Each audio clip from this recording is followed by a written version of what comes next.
quando não passamos de simples aprendizes. Não será mais justo servir ao Senhor na mocidade ou na velhice, na abundância ou na escassez, na administração ou na subalternidade, com o espírito de ponderação, observando os nossos pontos vulneráveis, na insuficiência e imperfeição do que temos sido até agora?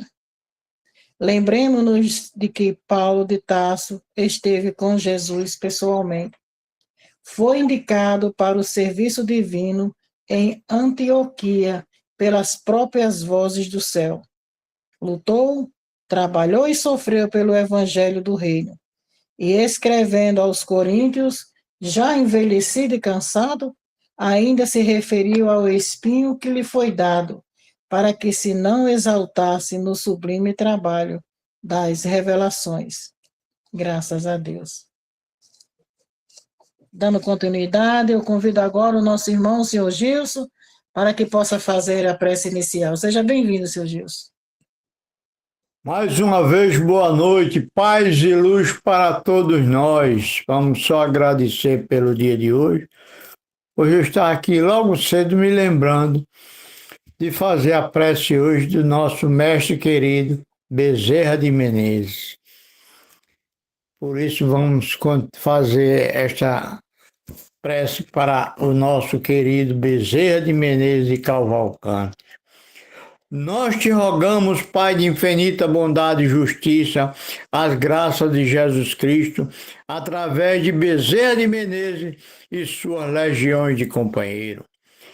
Que ele nos assista, Senhor, consolando os aflitos, curando aqueles que se tornaram merecedores, confortando aqueles que tiverem suas provas e expiações a passar, esclarecendo aos que desejar conhecer a verdade e assistindo a todos os quantos apelam ao teu infinito amor.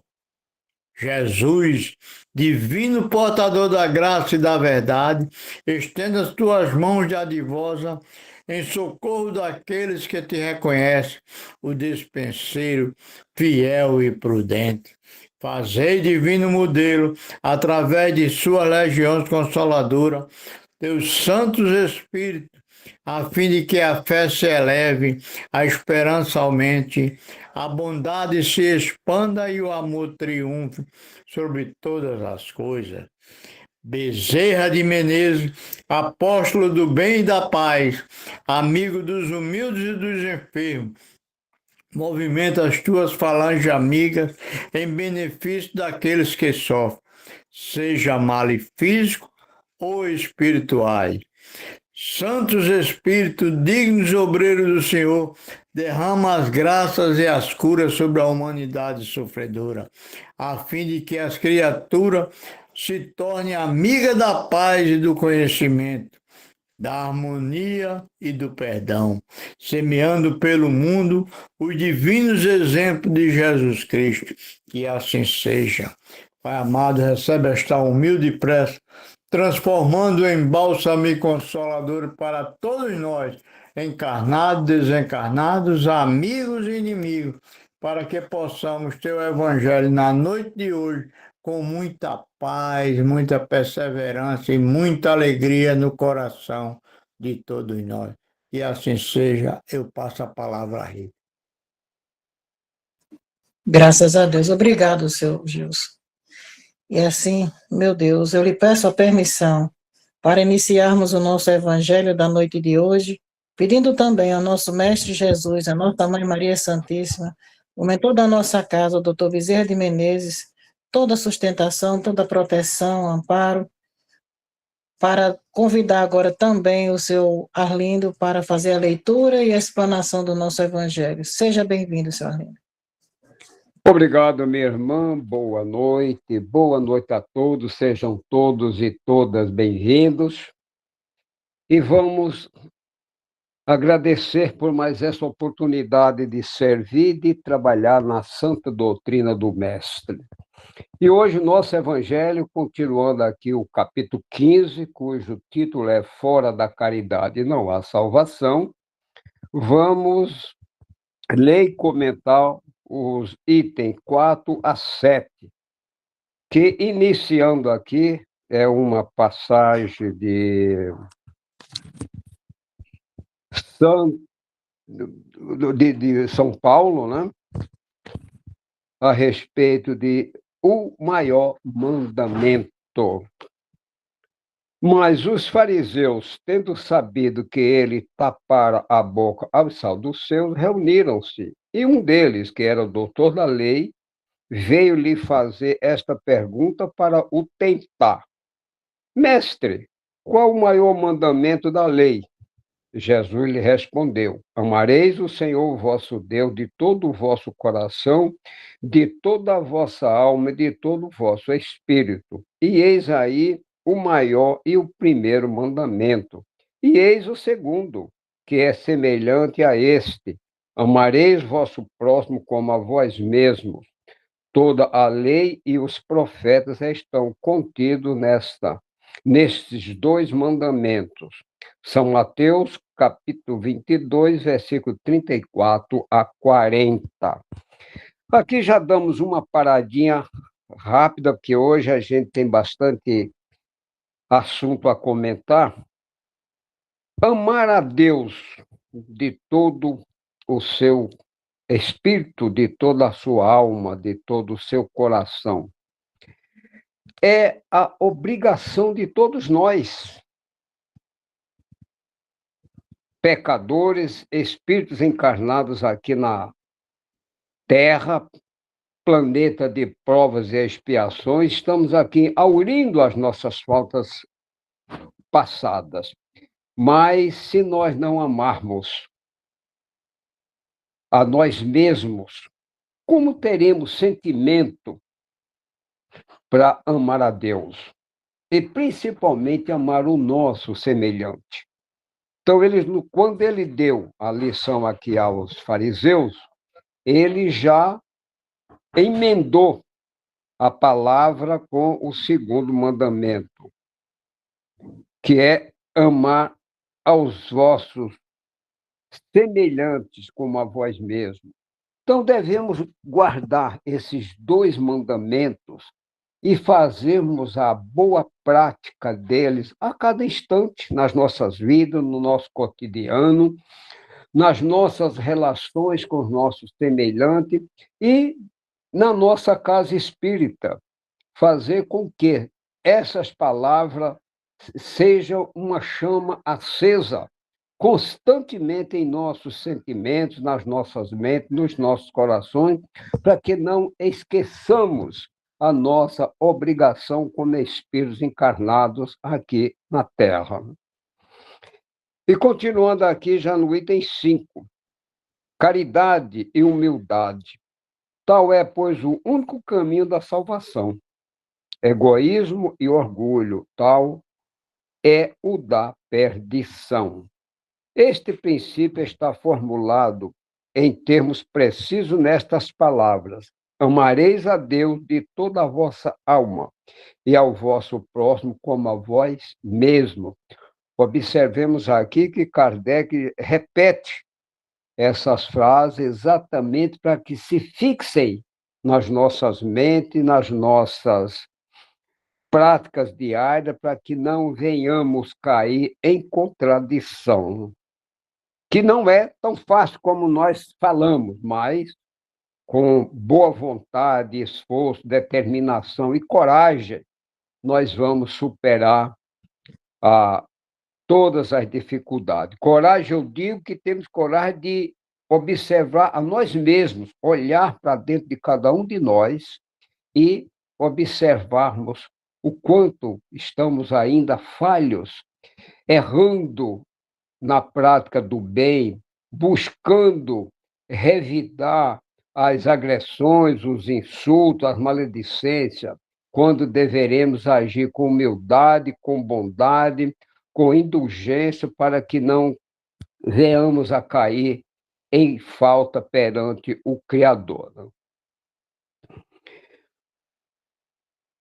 Toda a lei e os profetas estão contidos nesses dois mandamentos. E para que não haja mais equívoco sobre a interpretação do amor de Deus e do próximo, ajunta. E eis o segundo mandamento, que é semelhante ao primeiro. Quer dizer que não se pode verdadeiramente amar a Deus sem amar seu próximo, sem amar seu próximo sem amar a Deus. Portanto, tudo que se faz contra o próximo é o fazer contra Deus.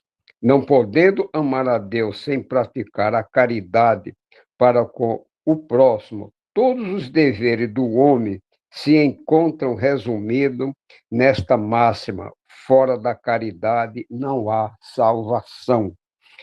E lembrando uma frase de Chico Xavier, que ele disse: se não fosse essa frase, fora da caridade não há salvação, se ela não tivesse sido escrita por Kardec, não tivesse na doutrina espírita, ele não seria espírita. Então devemos guardar essas frases, né, como uma obra-prima da cristandade e da nossa salvação, para que procuremos sempre ser melhores a cada dia. Continuando aqui, necessidade da caridade segundo São Paulo. Já aqui é o item 6. Ainda quando eu falasse todas as línguas dos homens e mesmo a língua dos anjos, se não tivesse caridade, não seria senão como um bronze sonante e um símbolo retumbante. E quando eu tivesse o dom da profecia, penetrasse todos os mistérios e tivesse uma perfeita ciência de todas as coisas, quando tivesse ainda toda a fé possível, até transportar as montanhas, se não tivesse caridade, eu nada seria. E quando tivesse distribuído meus bens para alimentar os pobres, e tivesse entregue meu corpo para ser queimado, se não tivesse caridade, tudo isso não me serviria de nada. Aqui, bem lembrado, duas passagens do Evangelho, uma sobre o moço rico, que perguntou a Jesus como faria para poder segui-lo. E Jesus lhes transmitiu todas as orientações e ele falou: isso eu já faço, que era cumprir os 10 mandamentos, ser atencioso, honrar seu pai e sua mãe. Então Jesus falou: vende tudo o que tens, doa aos pobres e segue-me. Só que ele era muito rico, era, além de vaidoso, era orgulhoso, e ele achou que era muito grande o sacrifício de se desfazer de todo o seu patrimônio, de todos os seus bens, doar aos pobres para poder seguir Jesus, já que ele o fazia de coração e de pensamento, mas não é o suficiente. Então ele terminou desistindo da sua ideia e veio a falecer num acidente, praticando um dos esportes prediletos, do qual ele era o senhor, campeão dos campeões, que era a corrida de biga, né? Que era aquelas carruagens puxadas a cavalo, né? E outro também muito profunda, muito importante, que é sobre Santa Joana d'Arc, que preferiu ser queimada viva, mas não renunciou o seu amor a Jesus, não renunciou o seu amor pelo cristianismo e pagou com a própria vida, sendo sacrificada de maneira cruel. Então, esses dois exemplos aqui, Paulo já cita nas suas passagens, né? E continuando aqui. A caridade é paciente, é doce e benfazeja. A caridade não é invejosa, não é temerária, precipitada, não se enche de orgulho, não é desdenhosa, não procura seus próprios interesses, não se melindra e não se irrita com nada, não suspeita mal, não se regozija com a injustiça, mas se regozija com a verdade. Tudo suporta, tudo crê, tudo espera e tudo sofre.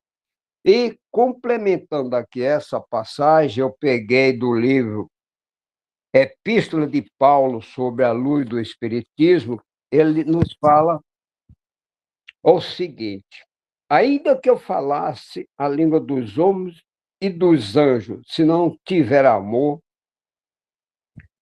para Paulo, os dons da língua, das profecias, o conhecimento dos mistérios da ciência e a grande fé não era o mais importante. Destaca e utiliza a palavra amor.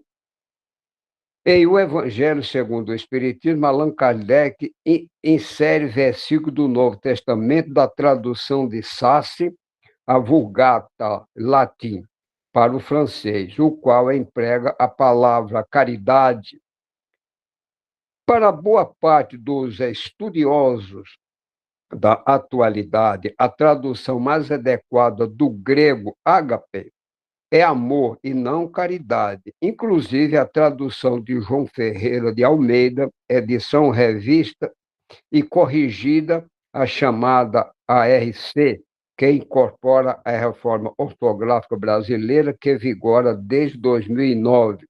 Também passou a considerar o vernáculo amor. Mas aqui uma pequena observação. Eis interessante colocação do orientador espiritual de Chico Xavier, Emmanuel, né?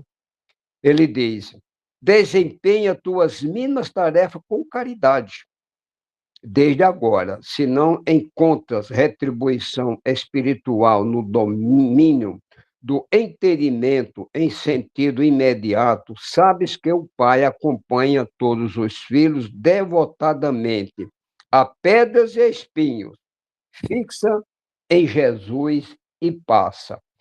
Observemos aqui que Emmanuel, tanto quanto Paulo, nos escreveu grandes epístolas, grandes passagens para nos orientar, mas sempre nos trazendo esses dois suportes das nossas vidas, o amor e a caridade.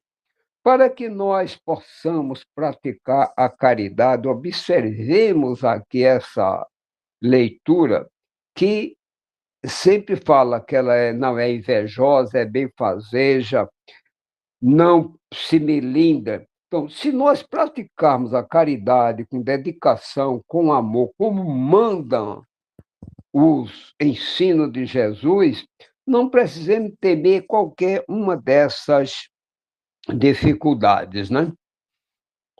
Então, continuemos aqui.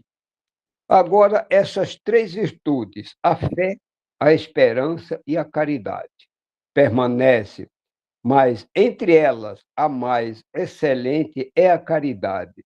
São Paulo, primeira epístola aos Coríntios 13, 1, 7 e 13, que foi essa passagem que eu li agora nas epístolas de Paulo. Item 7. São Paulo, de tal forma, compreendeu essa verdade que disse: ainda quando eu tivesse a linguagem dos anjos, quando eu tivesse o dom da profecia e penetrasse todos os mistérios, quando eu tivesse toda a fé possível, até transportar as montanhas, se não tivesse caridade, eu nada seria. É claro que a gente fazer a caridade simplesmente por fazer, porque é muito prático a gente dar a esmola. A esmola não é a verdadeira caridade. Ajuda, porque quem se aproxima de nós buscando, solicitando um auxílio, porque está com fome, está necessitado de algum bem, né? e nós damos alguma coisa monetariamente, estamos fazendo aquilo que nós podemos ou possamos fazer naquele instante, naquele momento, diante daquela criatura. Mas o próprio São Francisco de Assis nos deixou um exemplo muito importante quando ele encontrou aquele mendigo e jogou a moeda para ele. O mendigo pegou a moeda, segurou, mas ficou fitando-o nos olhos, como quem diz, não é o suficiente. E São Francisco recebeu a transmissão daquele pensamento, aquela rogativa que aquela pessoa estava transmitindo através do olhar a ele. Desceu da sua montaria, foi lá e o abraçou e fez o acolhimento. É o que nós devemos sempre que possível buscar conversar, dialogar, não só dar esmola ou dar o lanche, ou como nós fazemos sempre com aquele nosso irmão que não só um, como uns 2 ou 3 sempre aparecem por lá, que a gente sempre socorre com o lanche, com o suco, com um dinheirinho, mas conversar com eles, procurar sentir os seus dramas, o porquê está. Muitas vezes tem alguns, inclusive lá mesmo na nossa casa, tem um rapaz que não deve ter mais do que 25, 26 anos. Está sempre lá pedindo um auxílio.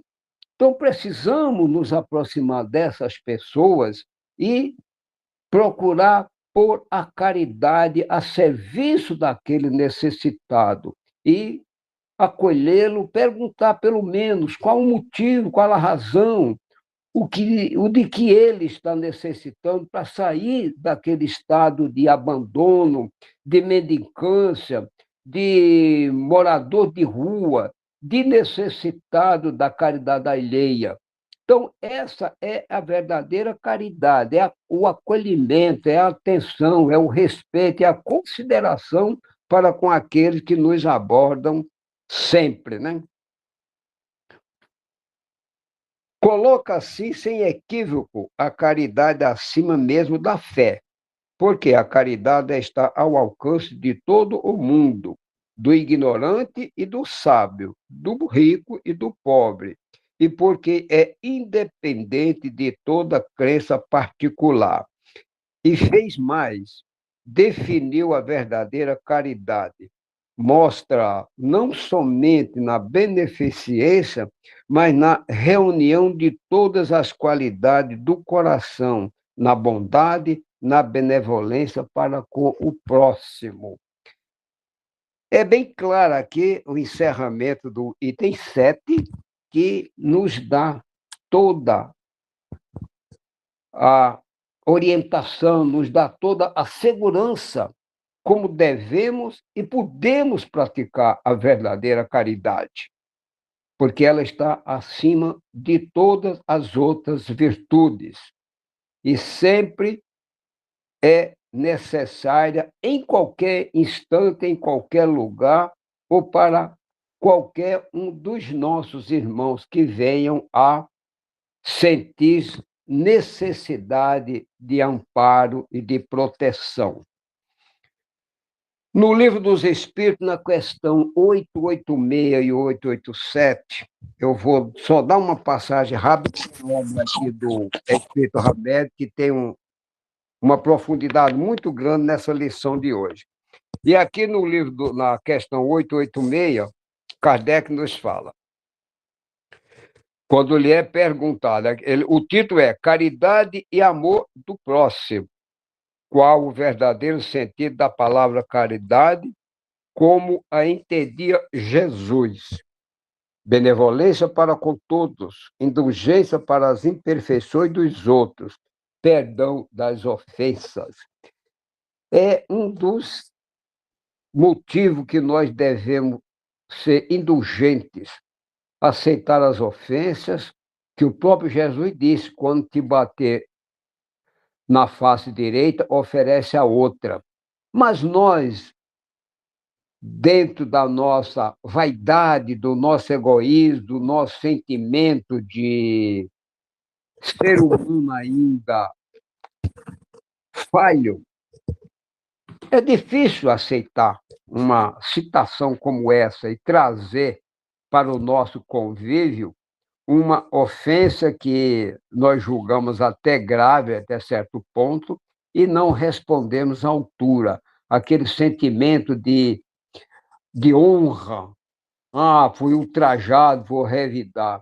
Tudo isso é ignorância, é falta de compreensão das palavras do Cristo e falta de indulgência para com os nossos semelhantes, né? O amor e a caridade são o complemento da lei de justiça, pois o amor ao próximo é fazer-lhe todo o bem que nos seja possível e que desejamos nos fosse feito. Tal o sentido dessas palavras de Jesus. Amais uns aos outros como irmãos. É bem colocada e bem citada aqui por Kardec essa passagem para que nós tenhamos o sentimento de amor, de respeito, de consideração para com os nossos semelhantes.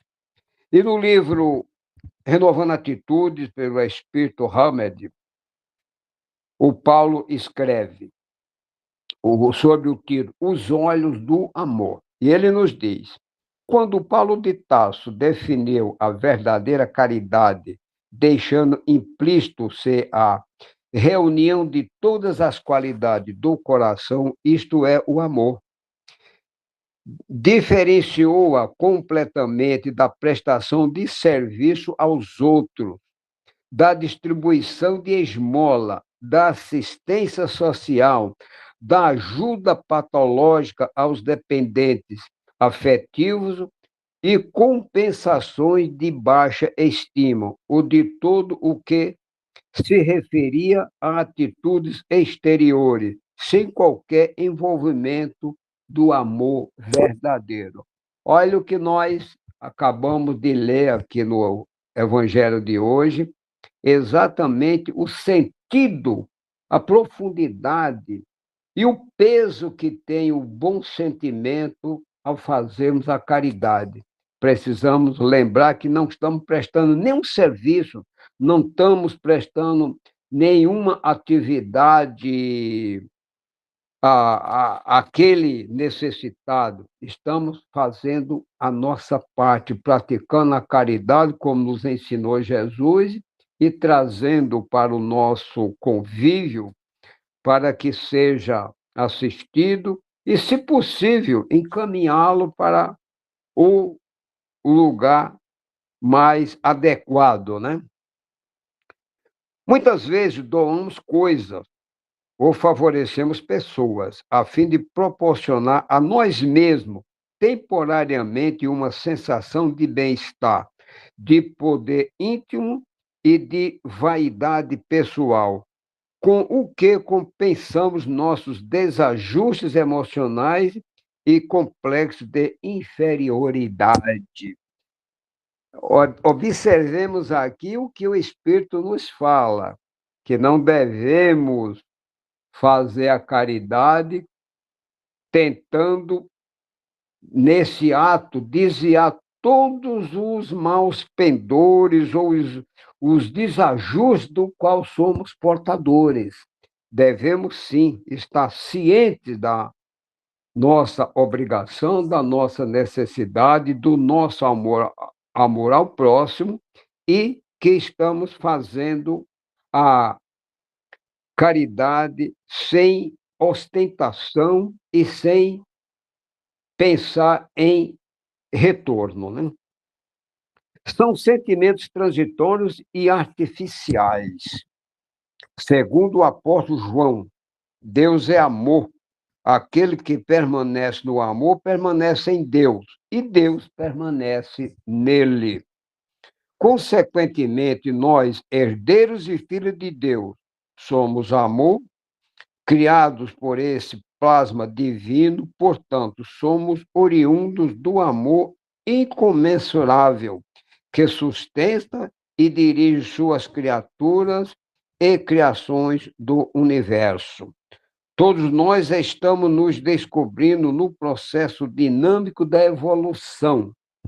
Deus faz os homens à sua imagem, Deus fez os homens à sua imagem e semelhança, e dessa forma somente conheceremos o verdadeiro sentido da caridade como amor criativo, integrador e generoso, quando tivermos uma clara consciência de nós mesmos.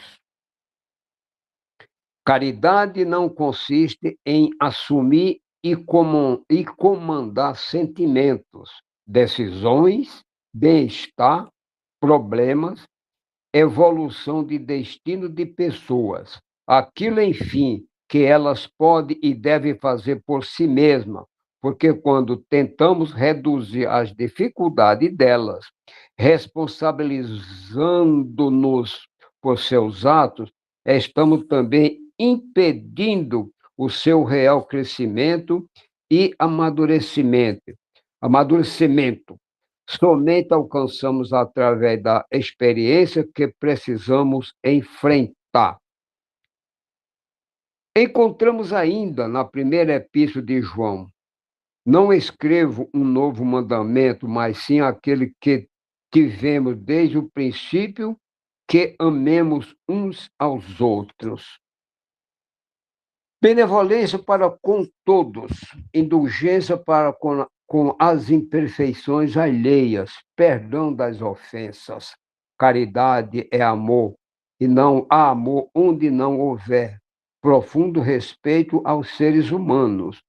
Se substituímos na conceituação de Jesus as palavras benevolência, indulgência e perdão por amor e respeito, compreenderemos realmente esse sentimento incondicional do Mestre por todas as criaturas. Amor, respeito para com todos. Amor, respeito para com as imperfeições alheias. Amor e respeito às ofensas. Aqui estão as regras básicas da conduta de Cristo. Nosso horário já está chegando ao final, mas acreditamos que, através do amor, da caridade, da benevolência, da indulgência, nós conseguiremos nos elevar, praticar os ensinamentos do Mestre e, principalmente, amar e auxiliar os nossos semelhantes, principalmente os mais necessitados. Essas obrigações são nossas virtudes de cada um de nós, e que sigamos os preceitos de Jesus, que Deus nos abençoe, nos proteja, fortaleça e nos guie sempre no caminho do bom sentimento, das boas ações e do amor ao próximo. Vamos serenar nossas mentes e fazer as nossas rogativas e a nossa prece final. Senhor Deus, Pai de infinita bondade e amor, Mestre Jesus, Mestre, irmão e amigo de todas as horas, a Virgem Mãe Santíssima, nossa Mãe e Tutora Maria de Nazaré, e a toda a espiritualidade amiga, a todos os mentores espirituais. Vos agradecemos, Senhor, por todas as dádivas, proteções e fortalecimento na nossa jornada. E rogamos a vossa proteção, a vossa luz, o vosso amor e a vossa orientação para cada um de nós, encarnados e desencarnados, para que possamos seguir os caminhos indicados pelo teu Filho amado, nosso Mestre Jesus, e que consigamos alcançar o objetivo de todos os vossos filhos, que é a vida eterna, que é a vida futura. e que possamos, enquanto aqui existir, Senhor, sermos responsáveis, termos dentro de nós, dentro dos nossos corações, o sentimento, o amor e a caridade para com todos. Que assim seja, Senhor. Pai nosso que estás no céu, santificado seja o vosso nome. Venha a nós o vosso reino. Seja feita a vossa vontade, assim na terra como nos céus. O pão nosso de cada dia nos dai hoje, Senhor. Perdoai-nos as nossas ofensas, assim como nós devemos perdoar a quem nos tenha ofendido. Não nos deixeis cair em tentações, mas livra-nos de todo mal. Que vosso é o reino, o poder e a glória, hoje, amanhã e sempre. Que assim seja. Amém.